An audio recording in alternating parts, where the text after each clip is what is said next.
తిరుపతి జిల్లా చంద్రగిరి నియోజకవర్గం పాకాల మండలం పాకాల ఆర్టీసీ బస్టాండ్ సమీపంలో ఆటో కార్మికులతో కలిసి సిఐటియు జిల్లా నాయకుడు మధుసూదనరావు ఆధ్వర్యంలో గురువారం దర్శనం చేపట్టారు.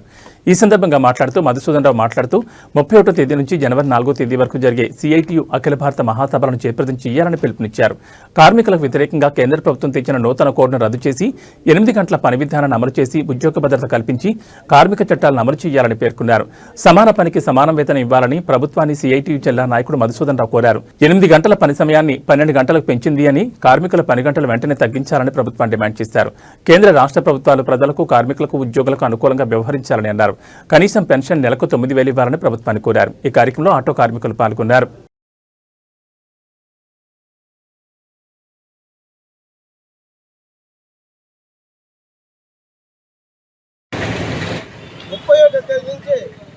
వచ్చే నెల 4వ తేదీ వరకు సిఐటియు ఆల్ ఇండియా మహాసభలో విశాఖపట్నంలో జరుగుతుంది.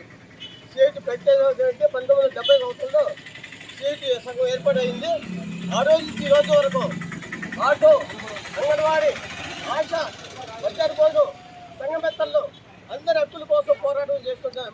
మొనగాడుగా ఈరోజు సిఐటి భారతదేశం మొత్తం మీద అభివృద్ధి అవుతుంది. విశాఖ హక్కు మన హక్కుగా పరిగణించాల్సిన అవసరం ఉంది. భారతదేశంలో రష్యా వాళ్ళతో సహకారంతో విశాఖపట్నాన్ని ఏర్పాటు చేస్తే, విశాఖపట్నం స్టీల్ ఫ్యాక్టరీ ఏర్పాటు చేస్తే నేటి పాలకులు దాన్ని రద్దు చేసేందుకు కేంద్ర రాష్ట్ర ప్రభుత్వాలు ప్రయత్నం చేస్తూ ఉండడం దురదృష్టకరం. దాన్ని ఇంకా అభివృద్ధి చేయాల్సిన అవసరం ఉంది. అదేవిధంగా ఆటో కార్మికులకు సంబంధించి ఫైన్ల మీద ఫైన్ చేస్తారనేసి గవర్నమెంట్ ప్రకటిస్తూ ఉంది. కేంద్రం తీసుకొచ్చిన చట్టాలు మన కార్మిక వర్గానికి అంతా నష్టం కోరుస్తూ ఉంది. కాబట్టి కేంద్రంలోని కేంద్ర ప్రభుత్వం, రాష్ట్ర ప్రభుత్వం ఉమ్మడిగా చేపడుతున్న ఈ విధానాల్లో తీవ్రంగా ఈరోజు సిఐటి వ్యతిరేకిస్తూ ఉంది. అదేవిధంగా ఈరోజు భారతదేశంలో మొత్తం మీద మన హక్కులు సాధించుకోవడానికి 4 కోట్లు మార్చేదానికి గట్టిగా ప్రయత్నం చేస్తూ ఉంది. దీన్నంతా వ్యతిరేకిస్తున్నాం సిఐటి తరఫున, ఈరోజు లగేజ్ ఆటో యూనియన్ తరఫున, అదేవిధంగా ఆటో యూనియన్ సంఘం తరఫున మేము డిమాండ్ చేస్తున్నాం.